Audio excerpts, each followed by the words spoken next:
கேட்குறதா நான் வந்து இன்றைக்கி கொத்தவரங்காய் மிளகு கூட்டு பண்ண போகிறேன்.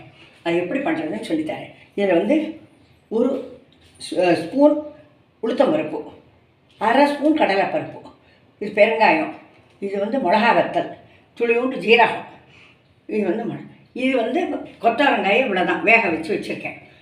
இது வந்து தேங்காய் துருவல். இதை வந்து இப்போ நெய்யை ஊற்றிட்டு இதை வறுக்கணும் இல்லையா, வறுக்கணும். இதை போட்டுட்டு இதை வந்து இது உள்ளே போட்டு வறுக்கணும். அப்போது இந்த மிளகாயும் போட்டுக்கணும். மிளகாய் போட்டு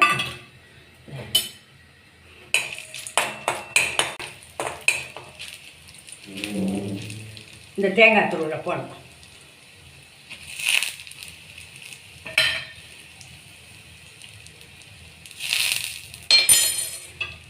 இது கொஞ்சம் வாசனையாக வரன்ற வேணும் வச்சுட்டு அதுக்கப்புறம் இந்த ஜீரகத்தை போடணும். ஜீரகத்தை போட்டுட்டு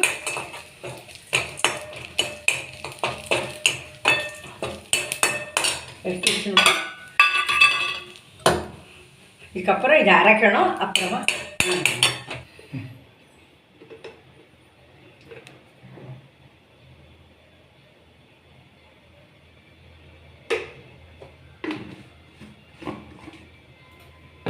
நெய்யை ஊற்றிட்டு இதை வந்து தாளித்து கொட்டிட்டு வைக்கணும்.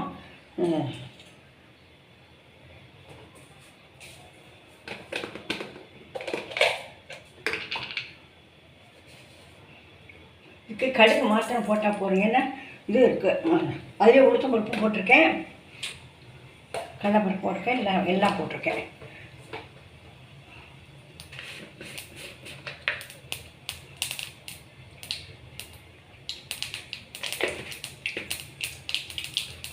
போட்டுட்டு இதில் வந்து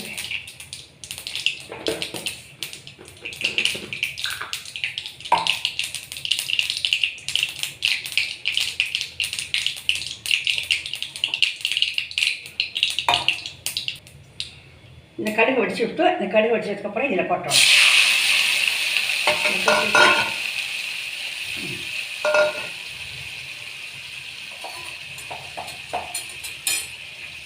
இந்த அரைச்சி வச்சுருக்கோமே, இது பருப்பு வேக வச்சு வச்சுருக்கேன். இது வந்து இந்த கரண்டியால் ஒரு கரண்டி பருப்பு தான் போட்டிருக்கேன், ஜாஸ்தி போடல. நல்ல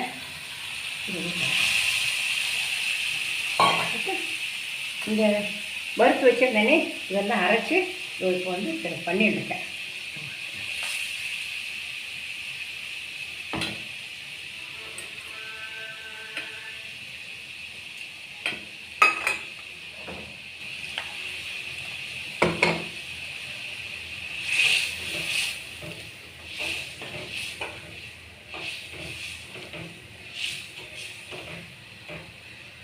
இருட்ட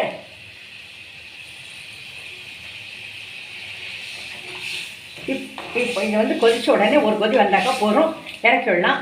இதை வந்து இதுக்கு ரொட்டிக்கு தொட்டுக்கெல்லாம் சாப்பிட பிசிஞ்சு சாப்பிடலாம், நல்லா இருக்கும். இதுக்கு வந்து மிளகு கூட்டுன்னு பேர். பண்ணி பாருங்க எப்படி இருக்குன்னு. செப்பரேட் பண்ணுங்க.